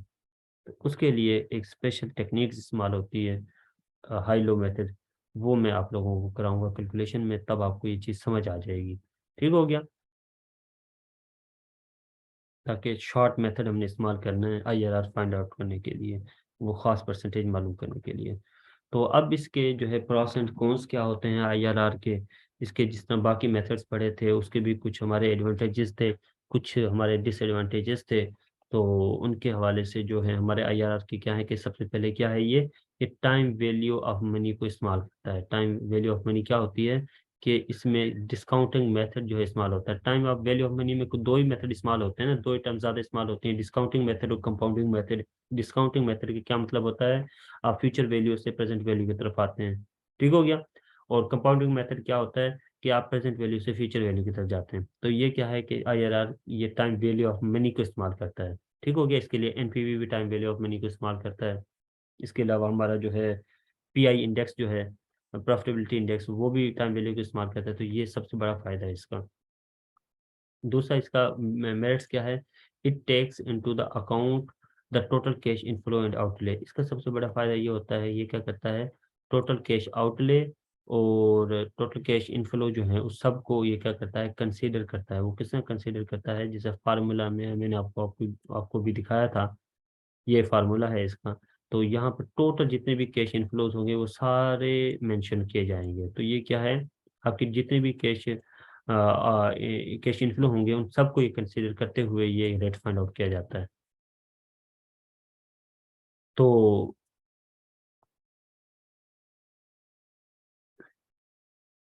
तो तीसरा फायदा इसका क्या है, it does not use the concept of the required rate of return. तो ये क्या है, ये रिक्वायर्ड रेट ऑफ रिटर्न का जो कंसेप्ट होता है उसे इस्तेमाल नहीं करता, बल्कि यह क्या करता है, ये अपना ही रेट इस्तेमाल जो है ये फाइंड आउट करता है। इसमें पहले कोई भी जो है इसमें गेस नहीं किया जाता कि इतना रेट ऑफ रिटर्न आपका इतना होना चाहिए, इतना होना चाहिए, बल्कि ये खुद ही एक rate of return find out करता है, जिसे हम अप्लाई करता है और ये हमें बताता है कि प्रोजेक्ट को एक्सेप्ट होना चाहिए या रिजेक्ट होना चाहिए। इट गेट्स द अप्रोक्सीमेट या nearest rate of the return. ये क्या करता है, ये आपको बिल्कुल अप्रोक्सीमेट जो है बिल्कुल करीब तक जो actual accurate rate of return बताता है कि ये रेट आपका होगा तो आप नो प्रॉफिट नो लॉस में जाएंगे, ये रेट आपका अगर होगा तो ये आप जो है प्रॉफिट कमाएंगे, इससे ऊपर जितना भी रेट होंगे वो आपको प्रॉफिट देंगे। तो ये क्या करता है, ये आपको एक्चुअल जो है आपको कैश आउटले या कैश इनफ्लो को इस्तेमाल करते हुए एक्चुअल एक रेट बताता है, जो रेट आपकी कंपनी के लिए 100% बेनिफिशियल होता है। अब इसमें इसके जो डिसएडवांटेजेस हैं, डीमेरिट्स हैं, वो क्या है कि इसमें बहुत जो इसकी कैलकुलेशन है, जो कंप्यूटेशन मेथड जो है वो बहुत कॉम्प्लिकेटेड है। वो कॉम्प्लिकेटेड किस तरह है कि इसमें आपने खुद जज करना है, खुद फाइंड आउट करना है कि ऐसा रेट जो आपका जो आपका आईआरआर बने, जो आपको बताए कि कौन सा परसेंटेज जो है उसे ऊपर वाले प्रोजेक्ट एक्सेप्ट किए जाएं, कौन सी परसेंटेज से नीचे वाले प्रोजेक्ट जो है आप उसे रिजेक्ट करेंगे। तो इसमें के लिए कुछ अंदाजे भी इस्तेमाल किए जाते हैं, कुछ कैलकुलेशन जो है लेट्स सपोज करके इस्तेमाल की जाती है। परसेंटेज आपको उस परसेंटेज तक पहुंचना होता है कैलकुलेशन करके, जो परसेंटेज आप एक्सेप्ट करना चाहते हैं, जो एक्चुअल परसेंटेज होती है। तो ये क्या है, ये कॉम्प्लिकेटेड है थोड़ा सा। It produce multiple rates which may be confusing for the taking decisions। तो ये क्या करता है, ये आपको काफी सारे मल्टीपल रेट्स ऑफ रिटर्न देता है और आपको कंफ्यूज करता है कि यार कौन सा रेट एक्सेप्ट होगा, कौन सा रेट जो है मेरे लिए ठीक होगा। ये क्या करता है, 20% से आप एज्यूम करना शुरू करते हैं, बाद में आप 10% एज्यूम करते हैं, फिर आपको पता चलता है कि यार 10% से तो मैं लॉस में जा रहा हूँ, 20% से मैं प्रॉफिट में, ज़्यादा प्रॉफिट में जा रहा हूँ। लेकिन आपको क्या चाहिए, एक ऐसी वैल्यू चाहिए जो आपकी जीरो करे, इक्वेट करे, जीरो कर दे एनपीवी को, ठीक है। तो एनपीवी को जीरो करने के लिए फिर आप क्या करते हैं, यहाँ से बढ़ना शुरू करते हैं 12%, 13%। फिर आप सोचते हैं कि यार पता नहीं ये वैल्यू में ज़्यादा फर्क आ रहा है, फिर आप 18% पे पहुँचते हैं, फिर 17% पे पहुँचते हैं। आखिरकार आप अगर आपकी वो वैल्यू एनपीवी को जीरो परसेंट करने वाली वैल्यू 15% है, तो आप कैलकुलेशन के जरिए 15% पे पहुंचे हैं। इसके लिए आपने क्या किया, मल्टीपल रेट लिए हैं, 12% लिया, 13% लिया, 18% लिया, 20% लिया, 10% लिया। तो ये क्या है, कंफ्यूजिंग जो है मेथड है आपका। तो ये इसके डिमेरिट्स हैं जो जो अनफेवरेबल होते हैं किसी भी कंपनी के लिए, किसी भी प्रोजेक्ट की जो है वैल्यूएशन के लिए, ठीक हो गया। तो ये आज का आपका जो है टोटल टॉपिक है, जो आईआरआर को फाइंड आउट करने का मेथड हो गया, इसके एडवांटेज डिसएडवांटेजेस हो गए, इसकी थ्योरेटिकल फ्रेमवर्क हो गया कि ये किस तरह आपने लिखना है। इसके हवाले से अगर आपके कुछ आंसर्स हैं कुछ क्वेश्चंस हैं तो वो मुझे बता देंगे आप, तो उन्हें हम अभी सॉर्ट आउट कर देते हैं। बाकी इसकी कैलकुलेशन जो है इंशाल्लाह ताला उसके लिए एक स्पेशल जो है कल एक हम लेक्चर एंगेज करेंगे, और जिसमें इसकी कैलकुलेशन जो है सिर्फ वो मैं समझाऊंगा। उसके बाद इंशाल्लाह ताला जो है हम अकाउंटिंग और ऑडिटिंग की तरफ जो है वो वहाँ जाएंगे। इसके अलावा मैं कल चेक करूँगा कुछ 2-3 पेपर कि वहाँ पर किस किस्म का सवाल आता है, तो वो भी मैं आपके साथ शेयर करूँगा कि अगर आईआरआर का कोई पीछे कुछ सवाल जो दिए हुए हैं वो आपके साथ शेयर करूँ, ताकि वो आप लोगों को आइडिया हो जाए कि किस टाइप का सवाल होगा, वो आपने किस तरह सॉल्व करना है। तो अब अगर आपके कुछ आंसर हैं, क्वेश्चंस हैं, Q&A का सेशन हम स्टार्ट करते हैं। तो जैसे जैसे आपके कुछ आंसर्स हैं तो वो आप काइंडली मुझसे जो है पूछ सकते हैं।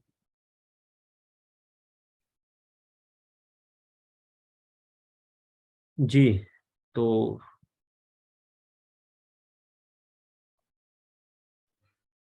अस्सलाम वालेकुम सर।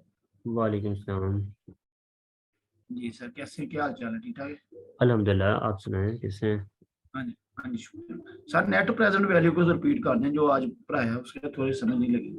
आपने पिछले लेक्चर लिए थे एनपीवी के? जी जी सर, लिए। अच्छा, तो एनपीवी के अगर आपने लिए हैं तो हमने ये पढ़ा था कि नेट प्रेजेंट वैल्यू एक ऐसी वैल्यू होती है जो हमें फाइंड आउट होती है हमारे जो फ्यूचर के कैश इनफ्लोज जो हैं उससे। अगर अगर हम माइनस करें कैश आउटले को, कैश आउटफ्लो को, तो जो वैल्यू हमें मिलती है उसे हम एनपीवी कहते हैं। मिसाल के तौर पर कि हमने आज 50 रुपये लगाए, ठीक हो गया। 50 रुपये जब हमने लगाए आज, और ये हमारा कैश आउटफ्लो हो गया, या इनिशियल इन्वेस्टमेंट जिसे हम कहते हैं, ठीक हो गया। अब हमें फ्री कैश इनफ्लो जो मिलने थे या फ्री कैश फ्लो मिलना था, या हमें फ्यूचर में रेवेन्यू मिलना था, वो हमें 70 रुपये मिले। अब उस 70 रुपये की हम पहले क्या करेंगे, प्रेजेंट वैल्यू फाइंड आउट करेंगे। प्रेजेंट वैल्यू फाइंड आउट कर ली हमने, उसमें से जो हमारी कास्ट जो थी, कैश आउटफ्लो जो हुआ था, उसे माइनस कर देंगे, तो हमारे पास क्या आ जाएगा, हमारे पास नेट प्रेजेंट वैल्यू आ जाएगी।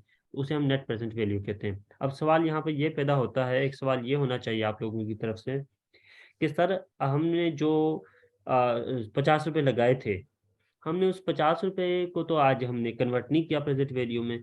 जो हमें 70 रुपये इन फ्यूचर में मिलने थे या मिले हैं, उसको हमने प्रेजेंट वैल्यू उसकी निकाली है। तो ऐसा क्यों है? वो ऐसा इसलिए है कि जो पैसे आज हमने लगाए हैं वो तो पहले से प्रेजेंट वैल्यू में है, क्योंकि आज लगाए हैं। जो 70 रुपये मिल रहे हैं वो आपको हमने नियर अबाउट फ्यूचर में मिल रहे हैं, तो हम प्रेजेंट वैल्यू से प्रेजेंट वैल्यू को माइनस करेंगे। तो इसलिए हमने 70 रुपये की पहले प्रेजेंट वैल्यू फाइंड आउट की। अब उस जो फ्यूचर वैल्यू की जो कैश आउटफ्लो है, वो रेवेन्यू अगर हमें आज की वैल्यू में निकल आया हमारा, अब उस रेवेन्यू में से कास्ट जो है, जो आपकी इन्वेस्टमेंट है, उससे माइनस करें तो आपके पास एनपीवी आ जाती है, जिसे हम नेट प्रेजेंट वैल्यू कहते हैं। सही। अच्छा सर, इसके अलावा दूसरा सवाल था कि सर आप कह रहे हैं कि हमारा सिलेबस कंप्लीट हो गया है, हम्म। लेकिन सर उसमें दो टॉपिक रहते हैं अभी, परफॉर्मेंस प्रोग्राम बजटिंग और एलिमेंट ऑफ फाइनेंस एडमिनिस्ट्रेशन। वो भी सर रहते हैं, अब वो नहीं, भी। परफॉर्मेंस बेस्ड वेजिंग तो हो गया है। परफॉर्मेंस प्रोग्राम बजटिंग, हाँ जी, वो हो गया है। Element of finance administration. वो जुनेद साहब आप लोगों को करा रहे हैं उन एलिमेंट्स ऑफ पर्सोनल एडमिनिस्ट्रेशन का, वो एचआर के टॉपिक है। अच्छा, हाँ जी। चलिए ठीक है सर। जी। अस्सलामुअलैकुम सर। वालेकुम सलाम। अच्छा सर, पहली बात तो ये है, मैं कभी आपकी लाइव क्लास नहीं ले पाया हूँ, मेरी तरफ से कनेक्टिविटी का बहुत इशू होता है। हम्म। तो आज मैं किसी ऐसी जगह पे हूँ जहाँ पे एक्सेस कर पा रहा हूँ। सर पहला मेरा क्वेश्चन ये था कि आईआरआर में सॉरी, हम इंटरपोलेशन नहीं करते हैं, टू रेट्स को एज्यूम करते हैं, एक हाई रेट को एक लो रेट को, फिर हम हाँ, इंटरपोलेशन करते हैं, उसकी एक्यूरेट वैल्यू को कैलकुलेट करते हैं कि बिल्कुल जो ऐसे ही इक्वल। है। वो कैलकुलेशन तो मैंने कल आपसे करानी है ना। फिलहाल तो मैंने आप लोगों को जनरल इसका प्रीव्यू दी है, इसके थ्योरेटिकल, और इसके बाद थोड़ा सा वो कराया है। इसकी कैलकुलेशन कल कराएंगे, तो फिर उसमें हम जो है ना इंटरपोलेशन इसकी कल देखेंगे। तो हाई लो रेट जो है वो इस्तेमाल करते हुए हमने, क्योंकि अब तो मैंने आप लोगों को ये समझाया कि हमने आईआरआर एक रेट ऐसा कैलकुलेट करना है जो हमारी एनपीवी को जीरो कर दे। अब वो रेट कितना फाइंड आउट करना है वो कल करेंगे हम। सही है। अच्छा सर, एक क्वेश्चन और था, वो थोड़ा सा टॉपिक से हट के है। जैसे कि हम कंपाउंडिंग करते हैं, हम्म। अगर नंबर ऑफ ईयर हमारे पास 5 हैं, हम स्टार्ट करते हैं 0 1 2 3 4 5, हम्म। ठीक है सर। तो जब हम उसकी वैल्यू फाइंड आउट करते हैं तो हम नंबर ऑफ ईयर्स हमेशा 1 लेस लेते हैं, क्योंकि कंपाउंडिंग में अगर हम स्टार्ट करते हैं तो वो एट द एंड काउंट होता है। हम्म। उसकी क्या लॉजिक? अच्छा, कंपाउंडिंग का आप ये कहना चाह रहे हैं, जब हम कंपाउंडिंग करते हैं तो उसको 1 लेते हैं, ठीक हो गया? मतलब जी कि जी वो 0 से 1 के पहले साल में अगर हम कर रहे हैं तो उसे 0 लेते हैं, दूसरे साल में शुरू करें तो 1 लेते हैं, तीसरे साल शुरू करें तो 2 लेते हैं, ये कहना चाह रहे हैं? जी जी सर, 1 हमेशा लेस लेते हैं उसको। हाँ, वो मैं बताता हूँ क्यों होता है। वो इसलिए होता है कि जब आपने आज इन्वेस्टमेंट की, ठीक है? आज की वैल्यू आपकी है, आज वो 0 पे है, ठीक है? आज वो 0 पे है। जैसे ही आप अगले साल जाएँगे, अगले साल उसकी अगले साल वो अमाउंट पहुँचेगी, तो अगले साल का मतलब ये है कि वो 1 साल गुज़र चुके होगा, एक दौरानिया 1 साल का ऐसा पीरियड जो है वो गुज़र चुका होगा, इसलिए उसे 1 लेते हैं। आज उसकी हम 1 नहीं लेते क्योंकि आज वो 0 पॉइंट से स्टार्ट करते हैं। तो ऐसे जब 3 साल बाद पहुँचेंगे, जब तीसरे साल में जाएँगे तो पीछे 2 पीरियड गुज़र के आ चुके होंगे आप। लेकिन वहाँ पे आप काउंट कर रहे होंगे कि तीसरा साल है। लेकिन आपकी अर्निंग कब मिलती है, आपकी वैल्यू कब मिलती है? आपको मिलती है कुछ दौरानियाँ गुज़रने के बाद। जैसा कि अगर 2 साल का पीरियड है, तो उसे हम 1 क्यों काउंट करते हैं? 1 इसलिए काउंट करते हैं कि पहले जब आपने पहले साल लगा दिया तो आपका 0 रेट है। तो मतलब कि आपने कुछ उसके ऊपर आपको कुछ वैल्यू नहीं मिलनी, कुछ आपको एग्रीड प्राइस नहीं मिलनी उसके ऊपर। सही है सर। ओके हाँ सर, जी। थैंक यू सर, क्लियर हो गया ये। अस्सलाम वालेकुम सर। वालेकुम सलाम। सर हमें क्या मतलब इसमें जो न्यूमेरिकल हमें ये टेक्निक से हट के भी क्या आ सकते हैं, जैसे कि हम इनिशियल इन्वेस्टमेंट फाइंड आउट करते हैं कैपिटल बजटिंग में, सब्सिक्वेंट कैश इनफ्लोज करते हैं, टर्मिनल कैश फ्लो करते हैं, क्या इसके बारे में कोई इलस्ट्रेशन जो न्यूमेरिकल आ सकते हैं? न्यूमेरिकल तो आ सकते हैं, वो अब इसलिए मैं लेकिन उनका प्रोसेस और है ना, जैसे कि इनिशियल इन्वेस्टमेंट्स निकालने का और सब्सिक्वेंट कैश इनफ्लोज का, टर्मिनल कैश फ्लो का। नहीं, प्रोसेस उनका जो है चेंज तो नहीं है। जितने भी सवाल मैंने आप लोगों को दिए हैं, वो मैंने सीएसएस के ही जी। सवाल दिए हैं, या मैंने जो है वो जो मुश्किल सवाल थे वही उठा के दिए हैं। तो उसमें आप लोगों को कोई परेशानी हुई है उनकी वैल्यू फाइंड आउट करने की? नहीं सर, वो तो सब ठीक है, लेकिन बस यही पूछना था कि इसके अबाउट आ सकते हैं क्या, कि हमें जो ये इसकी भी प्रैक्टिस करनी चाहिए? अच्छा, पहली बात तो देखें ना आप, ये जो हम कर रहे हैं ना कैलकुलेशन वगैरह न्यूमेरिक जो कर रहे हम्म। हैं, ये हम जो है कॉन्सिक्वेंसेस से बचने के लिए कर रहे हैं कि कल कल को हमें कोई ऐसी डिफिकल्टी फेस ना करनी पड़े कि वहाँ पे न्यूमेरिक आ जाए और हमें आए ना। वरना जी सर। न्यूमेरिक जो है वो अगर आप सीएसएस के पेपर भी उठा के देखें तो 15% जो है वो न्यूमेरिक के चांस हैं, कि मतलब कि कोई 5 सालों में उसने कोई एक आध पेपर में न्यूमेरिक पूछ लिया होगा, अदरवाइज़ न्यूमेरिक में बिल्कुल नहीं पूछता। लेकिन मैं आपको जो है एडवांस में तैयार करा रहा हूँ कि अगर खुदा ना ख़वास्ता वहाँ पर न्यूमेरिक आ जाए, तो आप लोग परेशान ना हो वहाँ पे, आपको आता हो न्यूमेरिक। वैसे प्रोबेबली उम्मीद है कि नहीं आएगा न्यूमेरिक आपका, क्योंकि आप ये जो पेपर हो रहा है ये बिज़नेस स्टूडेंट्स का नहीं हो रहा, ये नॉन बिज़नेस स्टूडेंट्स के लिए हो रहा है और नॉन बिज़नेस जॉब के लिए हो रहा है ये। तो ये होना नहीं है इतना, लेकिन फिर भी आप लोगों की एक ये जो समझ लें कि आपको लोग एक्स्ट्रा अस्सलाम कुछ तैयार कर रहे हैं। सर, अस्सलाम वालेकुम। वालेकुम सलाम। सर जी, अगर न्यूमेरिकल आता है तो ये तकरीबन सारी टेक्निक्स ही पूछ सकते हैं ना? नहीं, पे बैक पीरियड, एनपीवी, आर्बिट्री नहीं, नहीं, इंडेक्स, या कोई एक दो पूछेगा सर? कोई एक टेक्निक्स पूछेगा, या वो से मोस्ट प्रोबेबली या एमपीवी पूछ लेगा या आईआरआर पूछ लेगा आपसे। अच्छा सर, एक चीज और पूछना, ये जो अभी आप कह रहे थे जो हमने 50 50 रुपए आउटफ्लो किया है उसके बदले में प्रेजेंट वैल्यू हमने की, ये 70 पे आया है, तो हम जो उसमें से 50 रुपए में से 70 रुपए माइनस करें, जो 20 रुपए होगा, इसे हम प्रॉफिटेबिलिटी इंडेक्स भी कह सकते हैं सर? नहीं, आप बात को थोड़ा-सा वो मिसकैलकुलेट कर गए हैं। वो इस तरह है कि जो 70 की जो वैल्यू हमें मिली थी ना फ्यूचर इनफ्लोज़ थे, उसको हमने उस परसेंटेज के साथ डिवीज़न में रखना है। उसकी जब प्रेज़ेंट वैल्यू निकालेंगे तो हमने डिवीज़न में i रखते थे, 1 + i की पावर n i रखते थे ना? हम वो i इस तरह रखेंगे, ऐसी परसेंटेज हम ढूँढेंगे जो उस 70 को 50 कर दे आज। तो 20 का फ़र्क ही नहीं रह जाता फिर उसमें।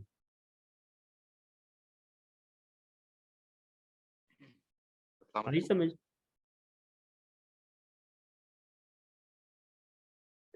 किसी और का कोई सवाल? अस्सलाम वालेकुम सर। वालेकुम सलाम। अच्छा, ये आप लोगों का भी मेरे ख्याल से जुनैद साहब लेक्चर लेंगे? पता नहीं सर, कंफर्म नहीं है। मुझे लगता है जैसे जुनैद साहब शायद लें, क्योंकि उन्होंने मुझसे कहा था, इसलिए तो मैंने थोड़ा-सा ज़्यादा इसमें कैलकुलेशन का पोर्शन निकाल दिया था। वरना इरादा तो मेरा था कि मैं आज ये सारा करवा दूँ, क्योंकि जुनैद साहब ने मुझे कॉल करके पूछा था कि आप कितने बजे लेक्चर क्लोज़ करेंगे?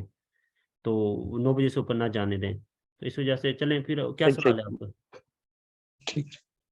अच्छा सर, मैं ये पूछ रहा था कि जिस तरह से फाइनेंशियल अकाउंटिंग के अंदर एक टर्म यूज होती है ब्रेक इवन पॉइंट, तो वहां पर तो हम लोग जो है वो टाइम वैल्यू ऑफ मनी को कंसिडर नहीं करते, मतलब ये वही ब्रेक इवन पॉइंट है, पर यहाँ पर हम time value आपकी of सॉरी सॉरी टू से आपकी ना आवाज थोड़ी सी ड्रॉप हो रही है, मुझे सही तरह क्लियर हो नहीं रही। आप दोबारा से पूछें काइंडली।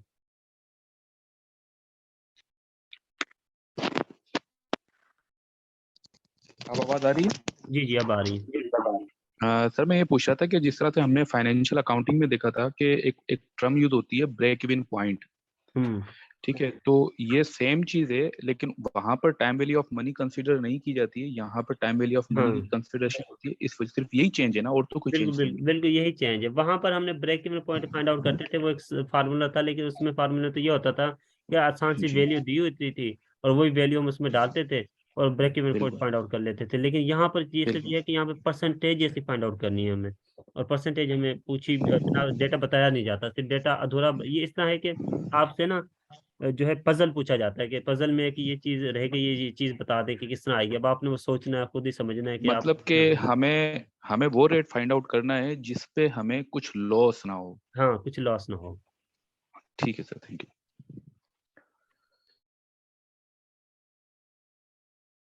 जी, इसके अलावा किसी और का कोई सवाल हो तो अच्छा मुझे ये टाइम बताएं, ठीक है? ये टाइम आप लोगों के लिए 7:30 का। जी सर बिल्कुल ठीक है। ये भी काइंडली, क्योंकि अब नमाज जो है 7 बजे अजान हो जाती है, प्रोबेबली 7:30 जो है बजे हम तकरीबन फ्री होते हैं। तो ये भी काइंडली मुझे सजेस्ट कर दीजिएगा, ताकि लेक्चर हो उसी हिसाब से हम जो है। जी सर, ये वाला टाइम ठीक है। 9 बजे वाला टाइम तो बहुत लेट हो जाता है। वो 2 बजे वाला मुझे ये भी वाला बड़ा टाइम वो ठीक है। करता है बाद में, क्योंकि ना वो 10 से 11 आप बहुत लेट बच जाते हैं। सर 9 बजे के बाद वाली क्लास में 10, 9:30, 10 बजे के करीब जो है ना नींद आ रही होती है, और कुछ चीजें ऊपर ऊपर से भी जा रही होती है। ये वाला टाइम बिल्कुल ठीक है, हाँ और ये ऑलमोस्ट 9 बजे तक कंप्लीट हो जाएगा, तो सारी चीजें ये चलें इंशाल्लाह उसके बाद नेक्स्ट फिर जो है टाइम मिल जाता है रिवाइज करने में। चलें इंशाल्लाह नेक्स्ट जो है हम यही कोशिश करेंगे, यही पीरियड रखें। किसी और का कोई सवाल हो तो काइंडली इससे रिलेटेड।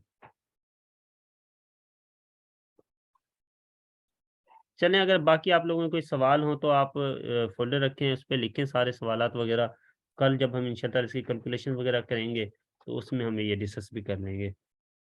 तो जुनैद साहब से मैं, अगर उनका लेक्चर होगा 9 बजे, तो वो आप लोगों से कंसल्ट कर लेंगे, नोटिस में आपको लगा सर देंगे। मैसेज आ गया है, यहीं पे चैट में मैसेज आ गया सर जुनेद का कि आपकी क्लास के फौरन बाद सर जुनेद की क्लास है। चलें चलें, आप लेक्चर उनका लें फिर इंशाल्लाह ताला।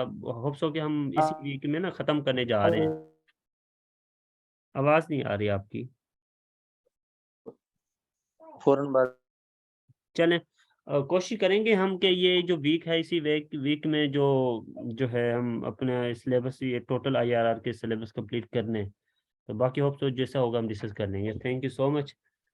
चलें, अल्लाह ताला खुश रखे, आप लोगों को कामयाबी दे। मेहनत करें अब, क्योंकि अब ये दिन आखिरी चल रहे हैं आप लोगों के, आप लोगों को बहुत ज़्यादा मेहनत करनी चाहिए अब इसके ऊपर। सर जी वो लेक्चर तो ये आज वाला अपलोड कर दीजिएगा। मैं ये अपलोड कर दूंगा, लेकिन ये सॉरी टू से सुबह सुबह अपलोड होगा। या मैं ओके कोशिश करता, ओके अगर अभी हो जाता तो मैं भी सर, कोशिश ठीक करूंगा, हो गया। अदरवाइज इंशाल्लाह आप लोगों को मिल जाएगा ये। Okay, thank you. अल्लाह हाफिज़। अल्लाह। ठीक हो गया सर। थैंक